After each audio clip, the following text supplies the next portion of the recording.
Jusqu'à 13h, Côte-Nord. Attitude. Côte-Nord. Côte-Nord. Attitude. Eh bien, bon mardi midi tout le monde. Bienvenue à notre émission d'actualité et d'affaires publiques à Pure FM.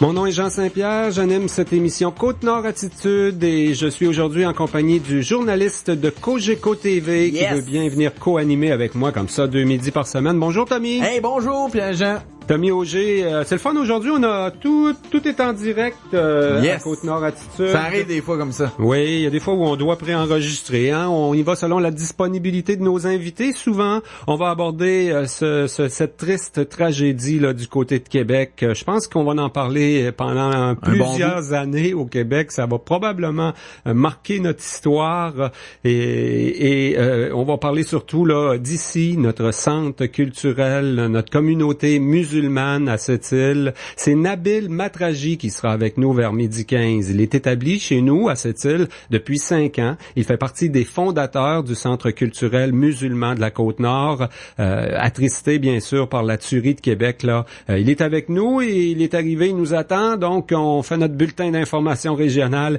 et on reçoit Nabil Matraji qui agira comme porte-parole de la communauté musulmane de la Côte-Nord. Également, il y avait récemment un forum bioalimentaire, hein, il y a une table bioalimentaire J'ai vu sur la des Côte-Nord. images là, oh que ça donnait faim. Ouais. Oh, que c'était beau. Ça devait être beau et bon. Oui. C'est Marc Normand qui va venir nous en parler, le coordonnateur de la table. Je trouve qu'ils travaillent bien, ces gens-là. Oui. Hein? Dans le fond, on mise beaucoup sur les saveurs de la Côte-Nord, nos particularités. Et on commence, bien sûr, on connaît bien notre industrie de la pêche. Là, le bioalimentaire, c'est beaucoup le crabe, la crevette, la pétoncle, ce qu'on pêche en mer. Mais de plus en plus, c'est de l'agriculture, des petits fruits. On se diversifie. La bière. De la bière, oui. Ouais. Parmi les gagnants, la microbrasserie de Bécomo, de la Canneberge aussi. Ça, c'est nouveau, je pense. Ça doit pas être sur la Côte-Nord. Marc Normand sera avec nous pour nous parler de cette industrie bioalimentaire chez nous, dans la région. L'agriculture, il n'y a pas beaucoup de vaches pis de cochons à cette île. Il y en a un petit peu en haut de Côte-Nord, mais on a quand même une industrie bioalimentaire de plus en plus solide. Et là, ce forum, c'était l'occasion de se concerter, de faire du maillage, comme on dit, là, de certaines entreprises, réaliser des projets conjoints. Alors, on va parler de tout ça avec Marc Normand. Il sera avec nous vers 12h25 à Côte-Nord Attitude. Ensuite, Tommy, on reçoit le directeur de la salle, Jean-Marc Dion. Ben oui, on a eu une belle nouvelle cette semaine, là, un prix Rideau. Donc, ils sont en nomination pour un prix Rideau dans la catégorie partenariat. Et ça, c'est à cause de leur partenariat avec le Cégep de cette île, le département langue, lettres et communication. Ça permet à des jeunes cégepiens d'assister à des événements culturels à la salle de spectacle gratuitement. Et ça fait partie intégralement aussi dans les coulisses, hein. Oui, ça fait partie intégralement du cursus là dans leur cours. Donc ils sont notés, c'est vraiment ça fait partie de leur cours. Ah oui, c'est évalué ça. Oui, c'est évalué, puis c'est une première au Québec là que ce soit intégré à l'intérieur des cours. Donc on en parlera plus en détail de ce programme et de cette nomination au prix Rideau avec le directeur de la salle, Stéphane Dubé. Et puis en fin d'émission, c'est Adam Desbiens, le directeur du Forum Jeunesse Côte-Nord qui sera avec nous. On lance 6 vidéos qui ont été réalisées l'an dernier dans le cadre d'un concours Histoire d'appartenance. Le premier, je l'ai vu, c'est sur le site Facebook du Forum Jeunesse. C'est une fille de cette île qui a réalisé ça. Et puis, il y a des superbes images, là. Il y a peut-être une petite contradiction dans la vidéo. Il y a des magnifiques images d'été. Mais son texte, c'est sur l'hiver.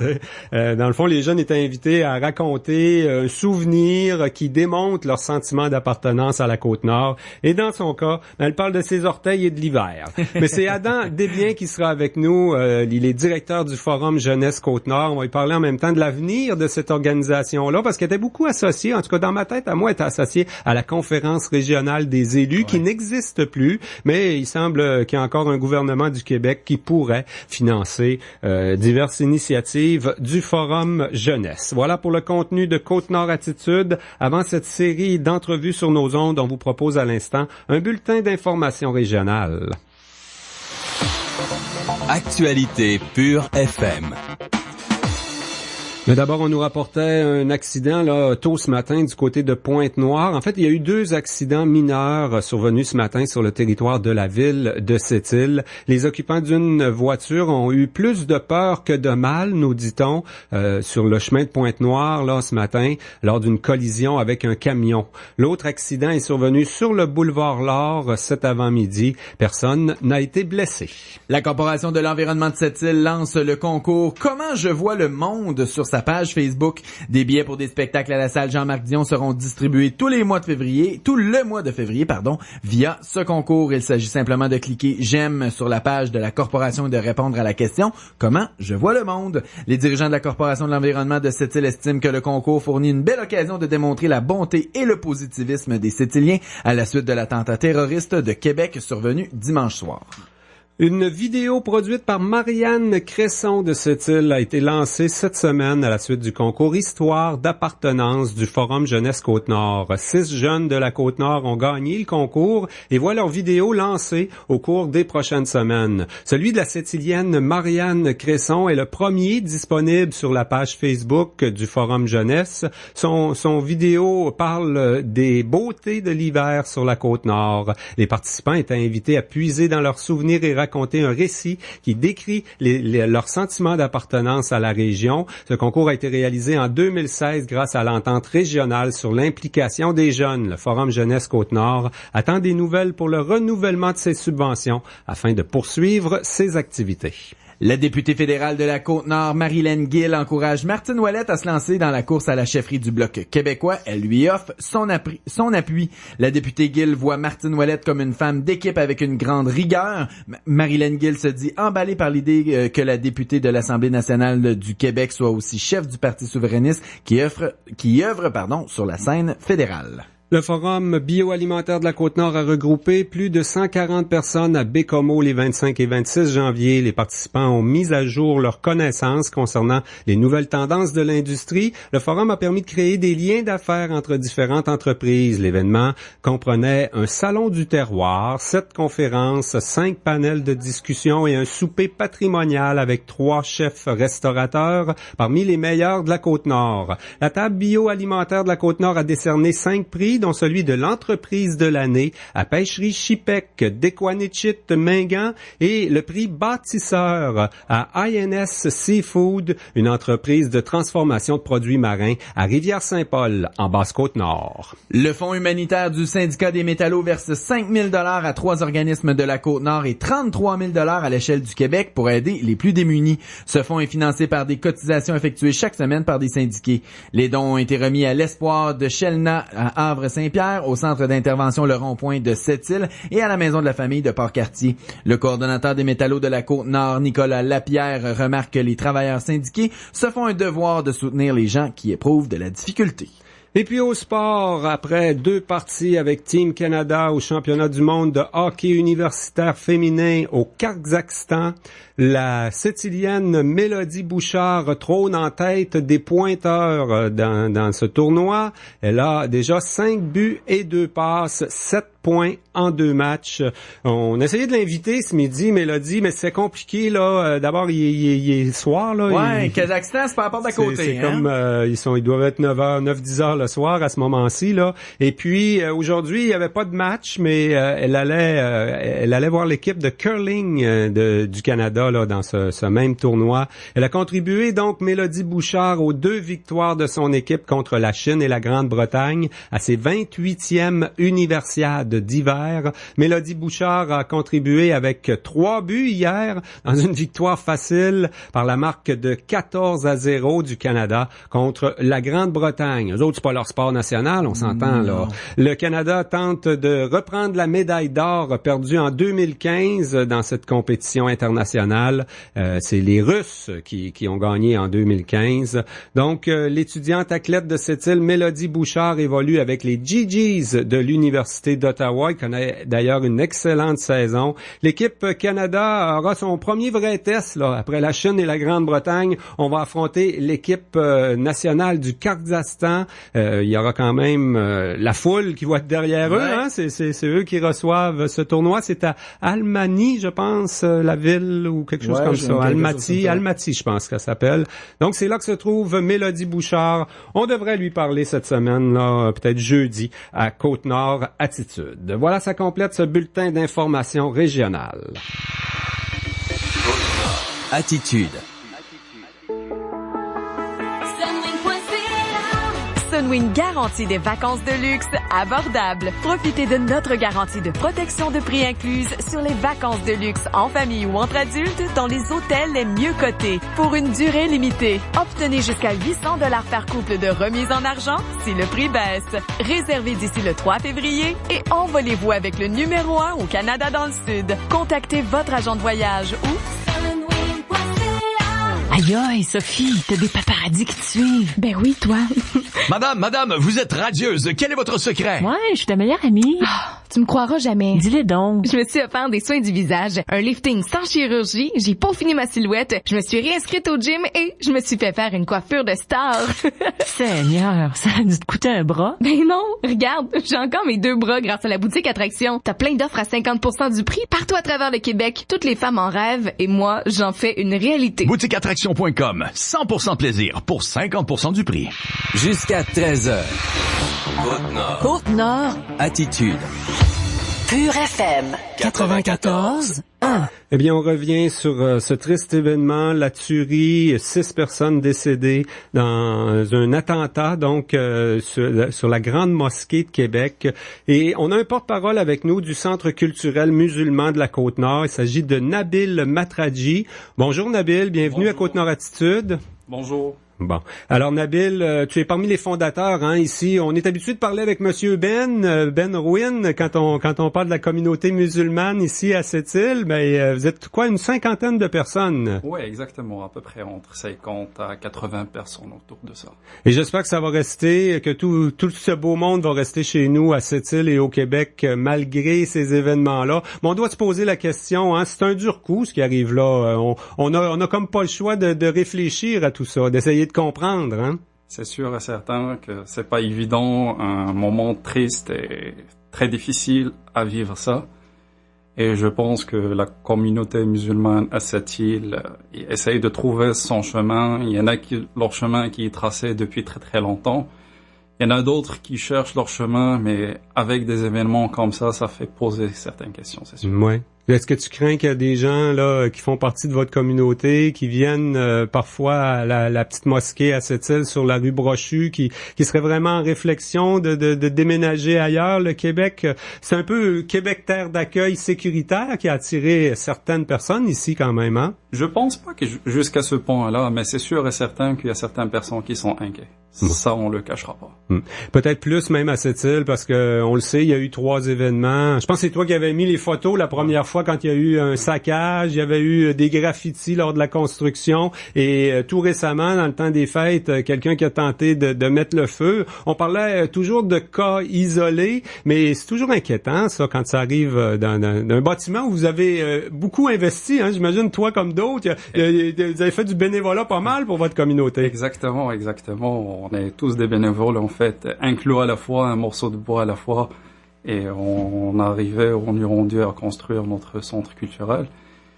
C'est que je pense pas que certaines personnes, ils vont penser de bouger ou déménager, mais ils sont très très inquiets. Il y en a certaines personnes qui sont très inquiets. Qu'est-ce que vous pensez des messages de soutien, d'appui de la communauté, autant au Québec qu'à cette île? On a appris là ce matin qu'une marche de solidarité était organisée samedi. Qu'est-ce que vous pensez? Parce que c'est dans des moments tristes comme ça que les liens vont peut-être se resserrer? Ah, ça c'est sûr et certain, c'est évident, il n'y a pas de doute là-dessus. Et c'est que ce acte terroriste-là, ça vise pas juste la communauté musulmane. Oui, c'est des musulmans qui sont morts, mais ça touche toute notre société. C'est notre richesse qui est en danger.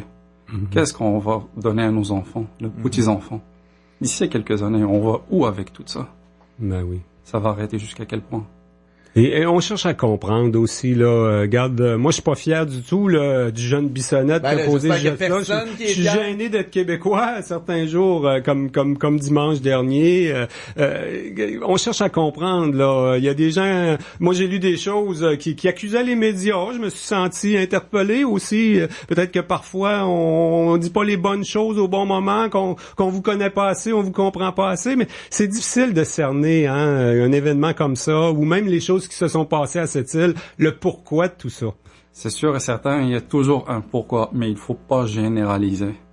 Il faut approcher vers les autres. Nos portes, ils sont ouvertes. Vous êtes les bienvenus. On est très ouvert à parler, de discuter de n'importe quel sujet. On n'est pas un danger. Mais il y en a certaines personnes qui vont voir que on connaît pas, on est méfiant, on entend certaines choses sur certains médias, sur certains réseaux sociaux, c'est de l'influence, c'est de lavage de cerveau. Donc pour toi, il y a un peu des deux, là. Peut-être que les médias amplifient un peu l'incompréhension de certaines personnes qui se font des histoires dans leur tête après ça aussi, là. Je doute pas, ça c'est sûr et certain qu'il y a un réseau de l'islamophobie au Québec et partout dans le monde, en fait. Surtout avec la montée de l'extrême droite ou un petit peu de la montée de l'extrême gauche. Qu'est-ce qu'on voit? Qu'est-ce qui se passe présentement aux États-Unis? C'est sûr et certain qu'il va y avoir de l'influence au Québec et au Canada de façon générale. Et si on va voir qu'est-ce qui se passe par exemple en France d'ici quelques mois, c'est les élections. L'extrême droite, ils sont très forts. En Allemagne, la même chose. Aux États-Unis, bien sûr. Exactement. Juste avant l'acte terroriste à Québec, il y a eu une mosquée qui a été brûlée quasiment aux États-Unis. Ça s'en va jusqu'à où? Comment on fonctionne avec les enfants de la communauté? Est-ce qu'on leur explique vraiment ce qui s'est passé? Est-ce qu'on tente dépendamment de l'âge, on explique différentes choses? C'est difficile là, de parler de ces choses-là avec les enfants. Déjà, nous, avec nos enfants, d'essayer de leur expliquer ce qui s'est passé. Mais vous qui êtes directement concernés, comment on fait? Honnêtement, présentement, pour l'instant, une chance que j'ai pas des enfants, mais c'est sûr et certain un jour. Mais la communauté et les personnes qui ont des enfants dans la communauté, c'est sûr et certain qu'ils ont beaucoup de travail à faire, à expliquer, et que les enfants, ils tombent pas dans le moment de panique et de la peur. Et c'est ça où il y a le danger. Parce que si on a peur et si on se sent pas en sécurité, on va se refermer. Et on va se sentir pas les bienvenus et on n'est pas aimé. Et c'est ça où c'est ça ma crainte en fait. Nabil, tu nous as dit avant l'entrevue que tu connaissais personnellement là ce sympathique épicier musulman de la région de Québec qui est décédé dans cet attentat. Là, on voyait, j'ai lu un article dans le Journal de Québec là qui disait que c'était un monsieur sourire, qui était toujours très souriant, dévoué à la clientèle. Toi, tu l'as connu un petit peu. Quand c'est des gens qu'on connaît personnellement, c'est encore plus dur, hein. Dans le fond, il y a des liens entre la communauté de Québec et celle de cette île, à quelque part. Hein? Le monde est très petit, en fait. On est plusieurs sur Terre, mais le monde est très, très petit. Okay. Est-ce qu'au niveau des organisations, vous êtes réunis, quoi? Il y a une association, le Centre culturel ici, la Grande Mosquée à Québec, en fait, comment ça marche, c'est que chaque association, elle est indépendante, son conseil d'administration, par rapport à d'autres. Mais c'est sûr et certain que tout le monde connaît tout le monde, et après que, je sais pas, au moment qu'il y a eu un acte à quelque part, tu reçois certains téléphones de les gens pour se tenir et pour franchir certaines étapes et éviter de se sentir toute seule, isolée en fait. Ce monsieur Asdin, que pas personnellement beaucoup, mais à chaque fois que je rends visite à Québec, j'ai eu la chance de voir ce monsieur-là, très très sympa, très ouvert, toujours le sourire plein de visage, le cœur dans les mains. Sincèrement, condoléances à toute sa famille et pour ses enfants et pour toutes les victimes touchées, honnêtement. Ici, à cette île, Nabil, comment qu'on se sent, l'intégration? Toi, ça fait 5 ans que t'es ici, là. Comme bien d'autres, ton premier hiver a dû être rough. Des fois, on n'a pas connu les hivers froids de la Côte-Nord, la neige abondante comme on a cette année. Mais est-ce que tu dirais que la population est généralement accueillante? Vous autres, vous n'avez pas de difficulté d'intégration? Moi, je prends toujours l'exemple du soccer, Tommy. Hein? On retrouve des gens de toute nationalité dans notre club de soccer à cette île. Chez les jeunes avec Northstock, mais chez les adultes aussi dans Ligue Senior, me semble que vous vous intégrez bien. C'est sûr et certain. À cette île, ça fait bientôt quasiment 6 ans que je suis là. J'ai vécu un petit peu à Montréal avant. J'ai passé 5 années. Donc, le premier hiver, c'était un petit peu difficile à Montréal. Mais à cette île, on est très, très bien. Il fait super beau malgré qu'il y a de la neige. Donc, il faut trouver des moyens pour s'amuser et profiter de l'hiver, en fait. Et l'accueil à cette île, j'ai jamais eu aucune difficulté à cette île. Oui. Parfois, c'est des milieux de travail où ça peut être plus dur. Les gens voient les immigrés comme des voleurs de job, parfois. Écoute, il y en a certaines personnes qui sont fermées d'esprit. Ça, il faut pas tomber dans l'erreur ou dans le piège de ces personnes-là. C'est sûr que des fois, c'est négatif, c'est lourd, c'est pesant sur les épaules. Mais on veut avancer, on veut bâtir notre société dans le respect, dans la compréhension de l'autre, de l'approche. On a plein de points de commun que de différences.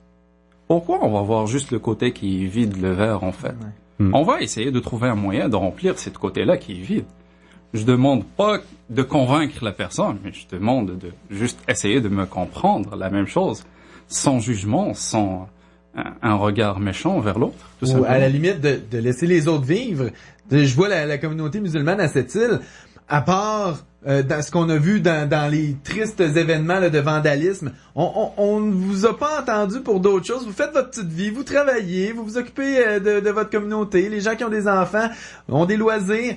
On vous entend pas et on vous voit pas nécessairement sur la place publique, donc je vois pas dans quelle manière ça pourrait déranger les gens ici. Vous faites vos petites affaires tranquilles. Ouais, exactement. On est comme tout le monde en fait. On travaille, la petite famille, la petite routine, les enfants, d'aller à l'école. Il y en a des gens qui ont des enfants, vas-y faire de soccer, karaté, piscine, la petite vie tranquille en fait. C'est sûr et certain que la communauté, il prévoit peut-être d'ici l'été de faire des portes ouvertes et on aimerait bien inviter toute cette île au complet. Vous êtes le bienvenu en fait, donc ça serait à prévoir la date en fait. Et j'ai vu vite qu'il y a ce samedi vers 13h une marche. À partir du Vieux-Quai, là, vous pouvez, si je réussis à retrouver l'invitation rapidement que j'ai vue ce matin. Ça va circuler sûrement là, abondamment, on va en reparler à la radio. Samedi le 4 février à partir de 1h à 4h là, au Vieux-Quai de cette île. Il y a une page qui a été créée, le Marche en support à la communauté musulmane. Donc, vous pouvez avoir plus d'informations sur cette page Facebook. Moi, ce que j'ai beaucoup apprécié, entre autres hier soir, là, j'écoutais des gens qui revenaient sur l'événement. Il y a un monsieur de votre communauté qui disait probablement que les gens qui sont décédés étaient en train de prier et de parler de paix. C'est un peu un paradoxe, hein. Moi, c'est la seule partie que je dirais que je comprends, c'est qu'on se connaît peu. Moi, je ne sais pas c'est quoi votre religion musulmane, le contenu de ça. Puis des fois, l'inconnu, ça nous attire pas, ça nous fait peur. Alors, j'imagine quelqu'un qui a un peu l'esprit tordu ou qui est malade, qui a un problème de santé mentale, il va associer ça. Il y a de la haine qui va rentrer là-dedans. Mais il y a quand même beaucoup d'incompréhension, hein. Votre religion, elle est comme la religion catholique. Moi, j'ai vu tellement de fois Monsieur Ben servir à souper dans un événement religieux catholique, je me dis, Colin, on doit être capable de se parler, mais il faut d'abord se comprendre. Hein? Non, c'est sûr et certain, on est capable de parler, mais il faut juste prendre le moyen et prendre le temps. Et une écoute très, très active, tout simplement. Parce que votre religion, c'est comme la religion catholique, c'est la paix dans le monde qu'on souhaite, c'est de la spiritualité, c'est de la réflexion sur la vie après la mort, c'est ça aussi? C'est sûr et certain, c'est de l'amour, c'est de la tolérance, c'est le respect, c'est de l'aide, c'est de la communauté, c'est toutes ces choses-là en fait qui sont basées dans la religion, c'est de la base de la religion en fait. Et il y a eu chez des gens qui de pays musulmans des débordements, des attentats terroristes. Vous êtes un peu pris avec l'image de quelques individus qui un peu comme ce Bissonnette au Québec finalement là, qui était peut-être dérangé ou que on est encore pris avec ça finalement. Hein? Ah, c'est sûr et certain. Les premiers qui payent le prix, c'est les musulmans eux-mêmes. Si on regarde qu'est-ce qui se passe ailleurs dans le monde, je sais pas moi, en Syrie ou en Irak, ce groupe terroriste ou ce groupe, moi j'appelle ça, c'est pas de l'État islamique, c'est un groupe criminel en fait. Hein. C'est nous qui payons le prix de tout ça. Et comment ça se fait que une coalition internationale, 65 pays dirigés par les États-Unis, sont pas capables de nous débarrasser de ce virus-là? Il y a plein de questions là-dessus. Ouais. Ces gens-là, c'est des gens qui ont une mauvaise interprétation du Coran, qui dévient finalement votre Bible, ce qui serait la Bible pour nous et le Coran pour vous, là. Ah, ces gens-là, en fait, ils ont une philosophie, ils sont dirigés par d'autres mondes, ils ont un lavage de cerveau tout simplement. Et tout ce qui se passe là-bas, c'est une guerre pour le cash. C'est une guerre pour le pétrole. Dans à peu près n'importe quelle religion, on peut trouver des extrémistes, que ce soit dans les catholiques, les musulmans. Je suis sûr que même dans d'autres religions, il y a toujours de l'extrémisme, et c'est à ça qu'il faut penser là quand il y a des choses terribles. C'est pas la majorité des gens qui sont calmes, qui ont leur petite routine, qui ont leur petite vie tranquille. C'est des gens qui souvent ont des idéologies autres et des idéologies extrémistes. C'est à ça qu'il faut faire attention.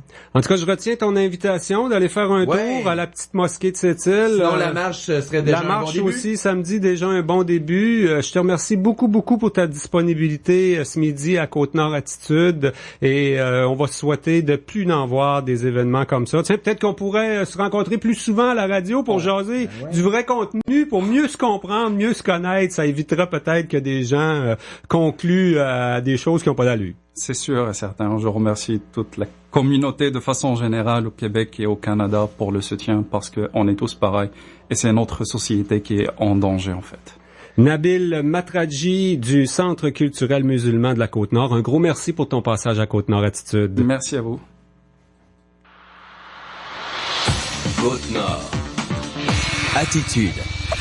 Le Café-Théâtre Graffiti de Port-Cartier présente mercredi le 1er février un concert des jeunesses musicales du Canada. Piano haute voltige avec le pianiste Bogdan Dulou. Laissez-vous entraîner dans un univers musical où les pianistes-compositeurs sont mis à l'honneur dans un récital intimiste, romantique et virtuose. De Haydn à Chopin avec le grand pianiste canadien Marc-André Hamelin pour apogée, redécouvrez la grandeur du piano sous les mains virtuoses d'un brillant interprète. Billetterie au 766-0101. Une collaboration d'Aluminerie Alouette. Besoin d'aller à l'extérieur, mais pas de permis de conduire. Sur le pouce. Pas de voiture. Sur le pouce. Vous allez à l'extérieur, mais vous ne voulez pas faire la route tout seul. Sur le pouce. Vous cherchez un service gratuit et efficace. Sur le pouce. Sur le pouce. 962-3838. De Nashville à la Côte-Nord. Je vous invite à être du rendez-vous ce samedi 17h pour De Nashville à la Côte-Nord. Vos salutations et demandes spéciales. Soyez-y samedi 17h à 21h. Pure FM 94.1. Côte-Nord Attitude. Pure FM 94.1.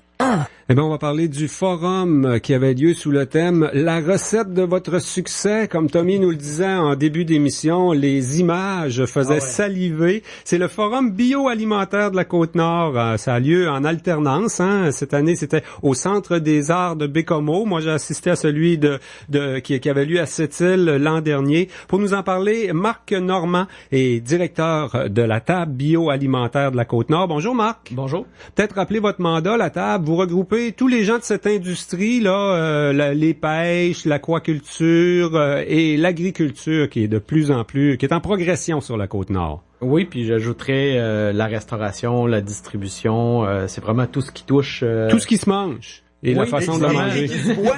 Et qui se boit, effectivement. Ben oui, il y a parmi les gagnants la microbrasserie de Bécomo également. Alors, ça a été un bel événement. Une fois par année, comme ça, les gens se regroupent pour, je dirais, se concerter, réfléchir, regarder ce qui s'en vient. Aux 2 ans, oui. C'est aux 2 ans, c'est vrai. Oui. Oui, ben c'est toujours un moment justement privilégié pour voir les nouvelles tendances. Les choses évoluent quand même en 2 ans, là. Fait que c'est tout le temps de rester à l'affût puis de c'est une occasion aussi de se réseauter entre les entreprises, aussi pour voir avec les intervenants, les services offerts, de quelle façon je peux... des fois, il y a des nouveaux projets qui émergent, fait que le timing est tout le temps bon pour faire rafraîchir les services qui sont offerts aux entreprises. C'est un beau moyen de réseautage, donc j'imagine qu'il y a des projets qui émanent de cet événement-là. Les gens se passent, disent « Hey, ton produit, je pourrais peut-être l'incorporer ou m'en servir, ou on pourrait avoir une association entre nous deux pour développer quelque chose de nouveau? » Ben oui, on l'espère. C'est l'occasion pour ça, justement, de voir comment l'industrie, notamment des pêches et de l'agriculture, peut travailler ensemble sur des enjeux communs. Ouais. Déjà en 2014, on avait ciblé qu'il y avait un intérêt particulier pour la commercialisation, le marketing. Fait que déjà, ça se travaille d'une fois à l'autre pour s'adapter aux besoins des entreprises. Et qu'est-ce qu'ils ont découvert à votre forum, là, les nouvelles tendances, entre autres? Ça s'en va vers quoi, l'industrie bioalimentaire pour une région comme la Côte-Nord? Je pense qu'on a intérêt, justement, à se marier ensemble, à travailler ensemble, ces entreprises-là. Oui, on a beaucoup parlé justement de mise en marché, comment mettre en valeur nos produits, de façon, les entreprises séparément avec leurs produits, mais aussi ensemble comme région, comment on peut travailler à mieux mettre en valeur notre région par les produits. C'est une façon un peu différente de le faire pour la table bioalimentaire versus les entreprises. C'est une fausse croyance de les gens là, la Côte-Nord, c'est de la chicoutée puis du crabe puis des crevettes. Mais on a tellement plus à offrir que ça. Il y a beaucoup de choses, puis il y en a de plus en plus. J'ai découvert un nouveau produit.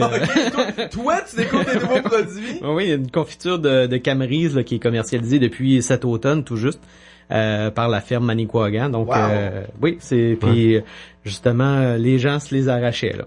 Ouais, puis moi, j'ai en lisant votre communiqué, en regardant les prix, j'ai appris qu'on produisait aussi de la canneberge sur la Côte-Nord. J'étais pas au courant. Ça doit être assez jeune aussi, ça? Je pourrais pas dire exactement depuis quelle année. Hein? Oui, à Château-du-Tarde, mais ça fait déjà quelques années, mais c'est une entreprise qui est... c'est la tocatière, on appelle la plus au nord-est du Québec. Fait que ça pose ses défis, fait que effectivement c'est un produit particulier, puis on a voulu souligner cet apport-là de Madame Canuel. Est-ce que un prix de reconnaissance comme a eu le Grenier Boréal en Mingani, est-ce que ça aide à se faire connaître, à avancer encore plus rapidement, de se faire découvrir nos produits nord-côtiers? Oui, en fait, les entreprises peuvent, quand ils arrivent après ça pour développer des projets, dire on a gagné un prix, on a fait telle chose. Ça aide dans la reconnaissance des intervenants. Puis également, on ose espérer que ça inspire aussi les autres entreprises pour dire les autres qui ont réussi à faire ça, nous autres le prochain, nous autres on va gagner un prix aussi pour telle X autre raison. Là. Puis des gens qui vont coudonc, c'est à Côte-Nord, il se passe des choses en alimentation, en agriculture, donc ça aussi ça peut allumer certaines lumières. Oui, dans tous les domaines, autant, comme on dit, dans tous les secteurs, je devrais dire, là, autant au niveau des pêches, au niveau agricole, puis là, de plus en plus, on sent que la restauration veut se mailler avec nos entreprises, nos producteurs, fait que ça va être vraiment intéressant de voir évoluer ça au cours des prochaines années. Quelle forme ça a pris? Je trouve que choisissez des beaux termes. On avait un salon du terroir sur place. On a fait également un souper, là, bien sûr, avec beaucoup de produits du patrimoine de la Côte-Nord. Oui, on a vraiment axé... C'était les moments forts, de l'événement?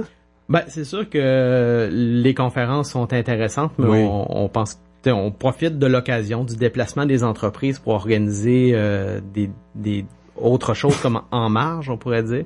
La population locale est invitée au Salon du terroir justement pour découvrir c'est bien beau avoir les entreprises qui sont là, mais on veut mettre les produits en valeur, les faire découvrir aux gens, à la population. Fait que c'était la bonne occasion justement de venir rencontrer les producteurs puis les transformateurs pour voir leurs produits, qu'est-ce qu'il y a de nouveau, qu'est-ce qui a évolué au cours des 2 dernières années. C'est le fun comme événement. On fait un forum bioalimentaire une fois par 2 ans. C'est différent d'une assemblée générale, là, où on s'assied sur des chiffres puis des plans d'action puis tout ça. Mais on a quand même son plan de match pour les prochaines années au niveau de la table bioalimentaire. Moi, j'ai apprécié votre concours l'an dernier là où on cherchait le plat de la Côte-Nord. On va continuer dans cette lignée, quoi? Ben oui, le printemps dernier, on avait lancé une démarche là, avec la firme Papille pour justement travailler, essayer de voir qu'est-ce qui démarque la Côte-Nord des autres régions quant à nos produits, de quelle façon on pourrait mieux le mettre en valeur. Fait qu'il y a eu des rencontres, il y a eu des entrevues téléphoniques avec différentes personnes, des entrepreneurs depuis le printemps. Puis cette fois-ci, c'était un peu présenté. On avait une conférence justement sur qu'est-ce qui s'en vient pour la suite. Donc de quelle façon, ça reste que le patrimoine culinaire de la Côte-Nord, c'est un peu morcelé dans le sens où c'est quand même oui, beaucoup dans le fruit de mer depuis des années. C'est ça, c'est très, très omniprésent. On peut pas faire pousser d'orange, on peut pas faire pousser de kiwi ici, là. Fait qu'on, des kiwis, il y en a. Il y a des gens qui font pousser des kiwis. Oui, il y a des gens qui font pousser des kiwis. Mais c'est pas les kiwis qu'on connaît à l'épicerie. OK, là. Ouais. Mais c'est quand même un kiwi, là. Je pense que la plupart des gens qui nous écoutent ont, quoi? Il y a des kiwis ici? Mais c'est sûr que faut y aller. D'un, oui, avec les ressources qu'on a, donc à quelque part, on n'en sort pas, tu sais, avec le crabe, les pétonques, les différents fruits de mer, poissons, mais aussi avec les produits que nous offre, dans le fond, les ressources naturelles ici. Là, on parle du bleuet, la cannelle, pas la cannelle. Oui, les champignons forestiers, la crène rouge, les rêves qu'on appelle, la chicoutée, c'est sûr que tout ça, à quelque part, on dit on en revient tout le temps à ça, mais à quelque part, c'est un peu ça qui nous distingue aussi. C'est de trouver une transformation, des fois, qui n'est pas, qui est une niche, là, dans une transformation qui pourrait servir à un produit à se renouveler complètement aussi. Oui, ben, à quelque part, c'est sûr que notre façon de faire, de la part des artisans, c'est justement, ça vient de notre bagage, tu sais, culturel, tu sais, anglais, français, tu sais, Inuits qui se sont entremêlés, irlandais, qu'on a échangé, tu sais, des recettes, des façons de faire, puis au-delà de ce patrimoine-là, ben à quelque part, on réinvente aussi tranquillement, puis ça se modifie, ben on continue à évoluer aussi, puis d'arriver avec des nouvelles, des petites découvertes, des nouvelles façons de faire, des associations qu'on n'avait pas pensé avant. Ben oui, quand on va sortir du crabe au bleuet, ça va être un grand succès nord-côtier, ça. Déjà, la bière au crabe, c'était une belle... pas fou. C'était un bel essai. Ouais. En terminant, on peut les mentionner, les gagnants. 5 prix qui ont été accordés, là. On parlait de Canneberge tantôt. Madame Claudie Canuel a remporté un prix. Il y a une entreprise en Basse-Côte-Nord qui fait de la transformation de produits marins à Rivière-Saint-Paul aussi qui a gagné. Oui, c'est Irving Roberts qui, on soulignait justement son apport pour l'économie de la région. Oui. Et les 3 autres prix, je les ai pas sous les yeux ou je les ai pas loin. Dans le domaine de l'agriculture, c'est Monsieur Georges Avoine, qui est un défenseur de l'agriculture nord-côtière, qui a gagné un prix. On souligne la présence de la députée. Voilà. Il y avait pas un prix. Oui, la brasserie, la microbrasserie Saint-Pancras et pêcherie Chipec de Equanichit également, qui ont gagné entreprise de l'année dans le domaine des pêches. Exactement. Eh ben, c'était quand même le thème, c'était la recette de votre succès. C'est une belle façon d'aborder le sujet. Hein? On l'a trouvé, la recette du succès en bioalimentaire, ou on cherche encore? Mettre en valeur nos produits. On a déjà des très bons ingrédients. Beaucoup une question de mise en marché. En même temps, la Côte-Nord, c'est un petit marché. Il faut voir à vendre ça aussi à l'extérieur de plus en plus. Hein? C'est là que sont les débouchés ou les perspectives d'avenir, j'imagine. Oui, ben c'est sûr que l'identité culinaire, on peut pas la créer. Il faut voir de quel point qui ressort, mais donc ça vient de la population, ça vient de nos entrepreneurs, puis après ça, ben on rayonne à l'extérieur. Marc Normand, directeur de la table bioalimentaire de la Côte-Nord. Un gros merci. On se revoit d'ici les prochains marchés publics. Là, il y a trop de neige pour ouvrir le marché public. On va être obligé d'attendre un petit peu. Au plaisir. Merci. Jusqu'à 13h. Côte-Nord. Côte-Nord. Attitude. Pour voir plus clair dans vos affaires, pour mieux contrôler l'aspect comptable de votre entreprise, pour compter sur une personne fiable pour vos déclarations d'impôts, une adresse s'impose. Comptabilité FL du 690 Boulevard L'Art. Comptabilité FL est une entreprise de gestion comptable à la fine pointe de la technologie qui s'adresse aux PME, aux particuliers et aux particuliers en affaires. Comptabilité FL pour un service adapté à vos besoins, confidentiel et professionnel. 690 Boulevard L'Art, bureau 218, Sept-Îles. 88 968 26 04. La compilation. La compilation. Salut, c'est David. Du lundi au vendredi dès 18h, je vous invite à un voyage dans le temps musical à Pure FM avec la compilation. Parce que commencer la soirée avec ça. Ou bien ça. Ça me semble que ça fait du bien. Commencez vos soirées de semaine du bon pied avec la compilation dès 18h. Pure FM 94.1. Jusqu'à 13h. Côte-Nord. Côte-Nord. Attitude. Pure FM 94.1. La salle de spectacle sera en nomination très bientôt au prix Rideau. C'est un gros événement qui a lieu, je pense, à chaque année du côté de Montréal. Ça va être à Québec cette année, tiens, au Capitole de Québec. La soirée des prix Rideau, le 30e édition en plus de la bourse Rideau. C'est Stéphane Dubé qui est avec nous pour nous en parler. Bonjour Stéphane. Bonjour, bonjour. Tommy, toi, t'avais assisté l'an dernier, hein? L'objet du prix, c'est l'entente avec le Cégep de Sept-Îles. T'avais fait un bon reportage à la télé. J'avais tellement trouvé l'initiative intéressante de permettre à des jeunes au collège, là, au Cégep de Sept-Îles, d'assister à des événements culturels, mais dans le cadre de leur cours. Et ça, c'est important dans le prix, notre mise en nomination est principalement due à ça. C'est un projet, c'est plus qu'un projet parce que c'est concret maintenant depuis 1 an. C'est que c'est un partenariat qui est vraiment unique au Québec. C'est-à-dire qu'on fait partie du cursus des jeunes en communication. Donc, la salle devient un terrain d'exploration concret pour eux. Ils rencontrent des artistes, ils ont accès à beaucoup de choses auxquelles il n'y aurait pas eu accès en temps normal. Donc, le prix, c'est-à-dire la nomination qu'on a, on est très fiers de ça parce que c'est une nomination nationale, c'est-à-dire que sur l'ensemble des diffuseurs du Québec, on est 165. Il y a 3 projets, dont le nôtre, un à Montmagny et la Festival de la chanson de Granby, qui ont un projet aussi pan-canadien, qui ont été retenus dans cette catégorie-là, prix Rideau partenariat. Wow! Donc, sur 165 diffuseurs, on en sélectionne 3, on a un beau projet entre les mains. Oui.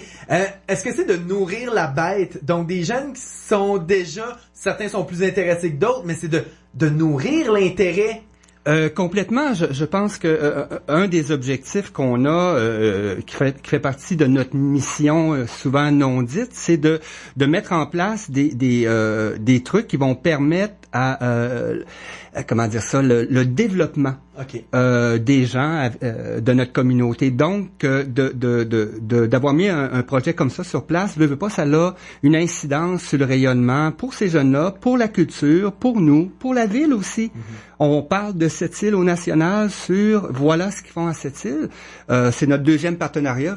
J'avais vu avec Winnipeg aussi, qui est un autre partenariat qu'on a un bel échange culturel. Donc, au-delà du travail qu'on fait, c'est pas dans notre mission première, mais on essaye de trouver le temps parce que on est ce qu'on est, de mettre en place ce genre de projet-là. Je sais que c'était déjà là, dans votre visée d'offrir un large éventail d'événements, que ce soit de l'humour, de la chanson, du théâtre, du ballet, vraiment. Est-ce que ça vous oblige, une entente comme ça, de se forcer encore un peu plus à trouver des choses un peu éclectiques là, pour que les jeunes ou que les gens puissent découvrir des choses que autrement on n'aurait pas je pense qu'on le fait déjà. C'est ça. Et on le fait déjà bien dans le sens que la découverte et la curiosité, c'est la responsabilité de chaque individu. Donc, on sait que dans notre programmation qui est assez diversifiée, qui est éclectique, qu'il y a à l'intérieur de ça tout ce qu'il faut pour tout le monde. Donc, il y a divers publics. Et même de sortir de sa zone de confort. Oui, complètement, radicalement. On est une salle qui prend des risques. Ouais. Et ça, la prise de risque est beaucoup, je suis en train de faire la demande de subvention au Conseil des arts et des lettres du Québec. Je suis entier demain soir. Je suis un peu occupé de ce temps-ci, mais ça fait partie de l'évaluation que le Conseil des arts et des lettres fait par rapport à cette prise de risque-là. Nous, on est au bout de la route, hein? On est à 1000 km de Montréal, on fait partie d'un réseau, les organisations de tournées de spectacles sont pas toujours, c'est-tu moi qui sonne demain? Sont toujours évidentes comme ça. T'es un gars occupé, hein? Ça sonne dans ma poche. C'est le ministère qui va t'envoyer ton chèque. Oui, tout à fait. Dis, arrête ça, de pas envoyer la demande. Donc, ce côté-là, déjà audacieux, fait partie de notre ADN à la salle. Et il a toujours fait partie, je vous dirais, avec David aussi, avec Blaise, mais elle est amplifiée depuis que je suis là, dans le sens que on veut amener des choses qui sont différentes, mais toujours de qualité et toujours pertinente. Moi, je trouve que c'est tellement essentiel dans un milieu comme cette-ci d'avoir une bonne salle de spectacle, un bon diffuseur. Je sais pas si on vous compare quand on vous subventionne, mais à Montréal, t'en fermes une puis il en reste encore 10. Ici, si la salle est pas dynamique puis amène pas les shows qu'on aime avoir en région, puis pas tout le monde qui aime la même affaire, là. Il y a cette partie-là qui fait partie de la programmation, mais si on regarde, parce que là, je suis en train de faire l'historique de la salle des 4 dernières années, et veut pas, je suis obligé de faire un bilan économique, social, parce qu'on est carrément relié à tout ce qui se passe autour de nous. Le ralentissement économique, il est perceptible. À Montréal, c'est un ralentissement économique au niveau de la province. Ils vont être capables de s'en sortir parce qu'on a un bassin de population qui permet ça. Nous, écoute, on est obligé d'avoir un œil à la fois sur l'économie, sur les mouvements sociaux, de voir à l'intérieur de ça qu'est-ce qui pourrait amener une réflexion, qu'est-ce qui pourrait amener une prise de position à l'intérieur de la communauté. Et des fois, les arts, c'est ça, c'est un reflet de soi-même contemporain. Je pense juste aux Sorcières de Salem qu'on avait amené ici par rapport à, moi je voyais comment ça allait sur les médias sociaux par rapport à des tirages de couvertes, etc. Puis j'ai fait ça prend les Sorcières de Salem pour expliquer que des fois la médisance ou les choses les rumeurs vont amener à Salem le fait qu'on va brûler du monde, mais ici présentement en 2016, ça brûle du monde autrement. On peut crucifier des gens sur les réseaux sociaux, voilà. Donc on a ce mandat-là. Moi, j'ai cette vision-là de la culture qui est celle d'un reflet et un miroir de soi-même. Et on est là autant au niveau social, on a une politique d'accessibilité culturelle qui permet à des gens qui n'ont pas les moyens ou qui ont peu de moyens d'accéder à des spectacles à moindre coût. Les gens sont pas obligatoirement au courant de ça. On est sur les tables économiques, on est sur les tables sociales, on participe à énormément de partenariats qu'on fait avec les gens de notre communauté. Et là, on en est à 1 an là, du projet. Ça a débuté en janvier 2016. Oui. On part pour une 2e année. On a déjà reçu un prix du Rosec là, dans ce programme-là. Oui. Donc, on a les preuves que ça fonctionne et les jeunes qui ont passé par là apprécient. Et le cégep, je vous dirais que les gens qui sont en place au cégep présentement sont des facilitateurs par rapport à ça. Encore une fois, tout dépend de qui est là. Ouais. Donc, la volonté, c'est une volonté politique, si on veut, de faire en sorte que le rayonnement de la culture passe entre autres par nous. Et c'est un projet qui va se bonifier. Il y a d'autres secteurs d'activité du cégep qui sont intéressés éventuellement, les arts visuels, à faire en sorte que ces échanges-là continuent. Et on espère qu'il va y avoir une pérennité dans l'association qu'on a là. Et on va souhaiter que ça fasse des petits également ailleurs. Et on se souhaite aussi, oui, parce que nos confrères diffuseurs nous envient un peu. Il y en a que ça fait des années, années qu'ils travaillent pour qu'il y ait une intégration de leur salle au niveau scolaire. Nous, ça s'est fait de façon harmonieuse et simple et facile. Et Pierre-Étienne du Cégep va être avec moi au Gala de Rideau à Québec lors de la remise des prix. On va le savoir, c'est jeudi soir, donc excusez-moi. Non, il n'y a pas de problème. Déjà, c'est une belle récompense d'être nommé là, dans une catégorie comme ça. Oui. On vous souhaite le meilleur des succès. Merci. On vous souhaite de gagner le prix. Oui. Hein? Mais autant dans ce projet-là que dans tous vos autres, puis on aura l'occasion de se reparler lorsque vous sortez vos programmations. On vous invite toujours, donc ça sera le cas encore une fois. Stéphane Dubé, directeur général de la salle de spectacle Jean-Marc Dion. Merci beaucoup. Merci à vous. Attitude. Cet hiver, votre concessionnaire GM Pascal Automobile vous en donne plus. Pendant les jours plus pour votre échange, échangez votre véhicule et obtenez jusqu'à 1500 $ de plus sur un véhicule neuf admissible. Avec, en plus, des taux jusqu'à 0% et des rabais pouvant atteindre 5000 $. C'est en plein le temps de passer avec un GM neuf. Et en plus, à l'achat d'un véhicule, vous obtenez automatiquement un voyage pour 2 personnes dans un parc thématique à Orlando, avion et hôtel inclus. Tout ça chez Pascal Automobile, au 109 Monseigneur-Blanche à Sept-Îles. Passez-nous voir. Le Café-Théâtre Graffiti de Port-Cartier présente mercredi le 1er février un concert des jeunesses musicales du Canada. Piano haute voltige avec le pianiste Bogdan Duloup. Laissez-vous entraîner dans un univers musical où les pianistes-compositeurs sont mis à l'honneur dans un récital intimiste, romantique et virtuose. De Haydn à Chopin avec le grand pianiste canadien Marc-André Hamelin pour apogée, redécouvrez la grandeur du piano sous les mains virtuoses d'un brillant interprète. Billetterie au 766-0101. Une collaboration d'Aluminerie Alouette. Ici Daniel Potvin. Je vous guide tout au long de votre avant-midi avec des bonheurs simples de la vie. Musique, souhait du jour, marché aux puces, communiquer des entrevues, menu du jour et autres trouvailles. Du lundi au vendredi, dès 9h, à Pure FM. Côte-Nord. Attitude. Pure FM 94.1.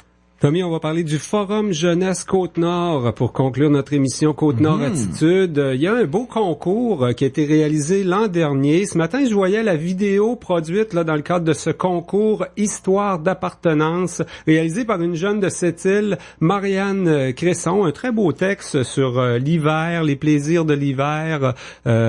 Donc, on va parler de ce concours, mais on va parler aussi du mandat et du financement du Forum Jeunesse Côte-Nord. Monsieur Adam Desbiens est le directeur. Bonjour, Monsieur Desbiens.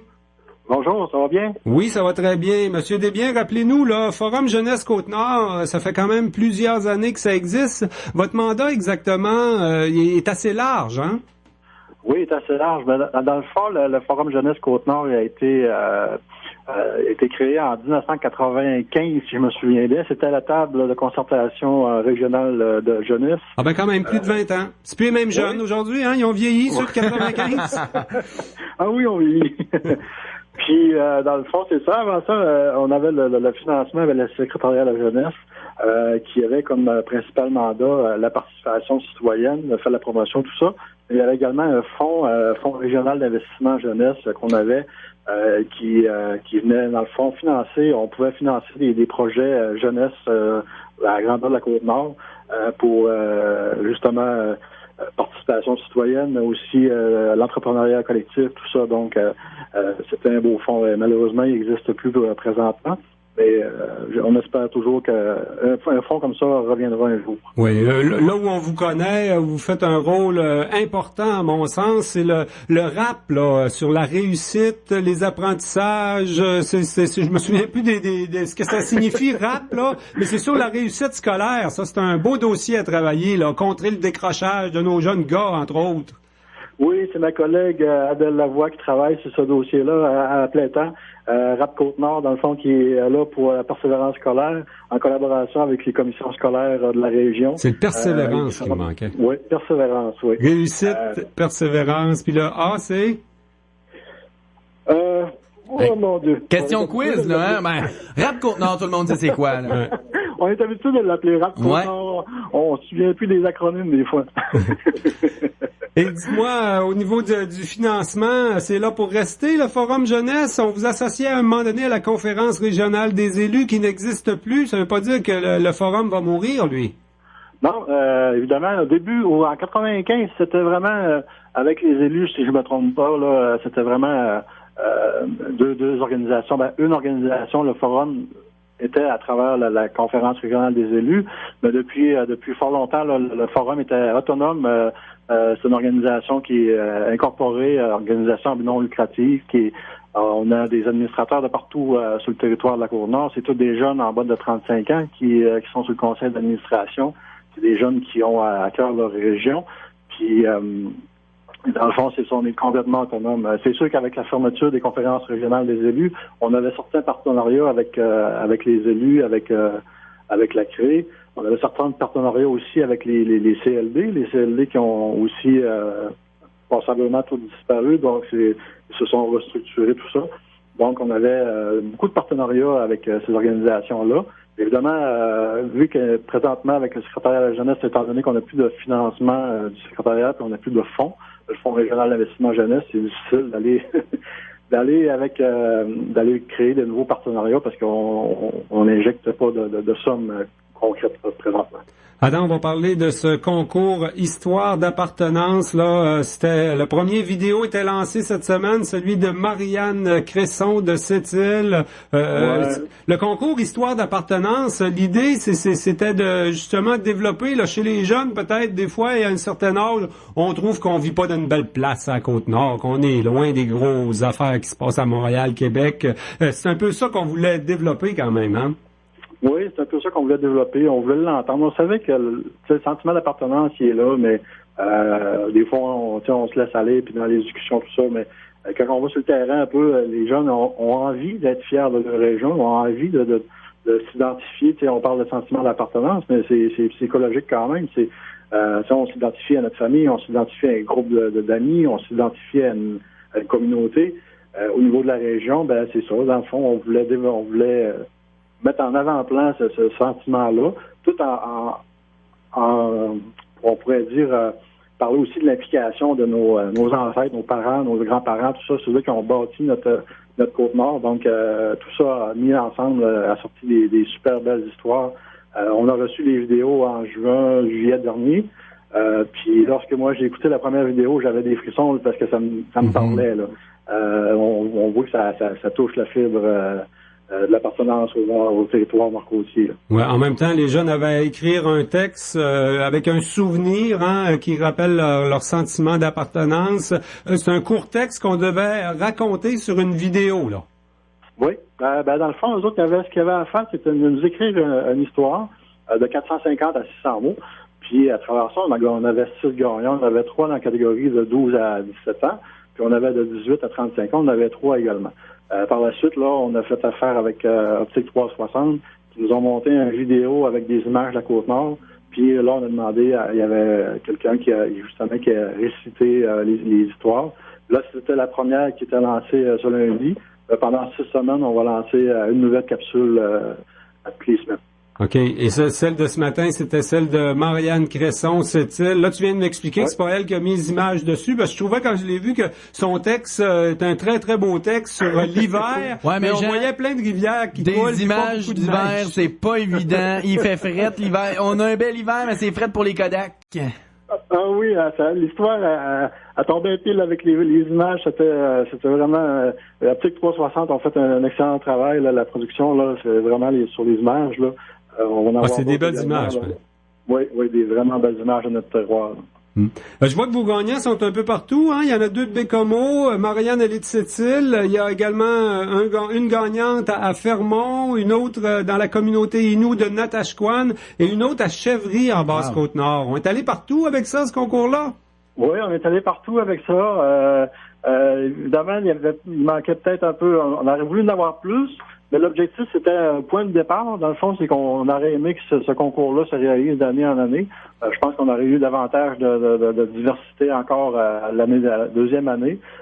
Mais c'était un bon début. Puis c'est ça qui était le fun, c'est que on avait des gens de partout sur le territoire nord-côtier. Là, c'est que c'était vraiment intéressant. Oui, et là, la façon que ça fonctionne, chaque lundi, on va publier un nouveau vidéo. C'est sur votre site Facebook, en fond.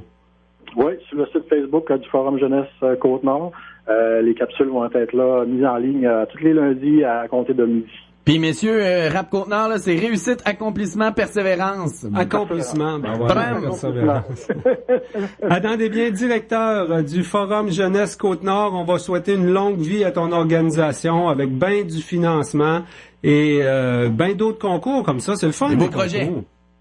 Oui, on espère. Ce serait le fun de pouvoir en refaire un autre comme ça. Hein? On vous le souhaite. Merci beaucoup pour ta présence à Côte-Nord Attitude. Au revoir. Ça fait plaisir. Bye-bye.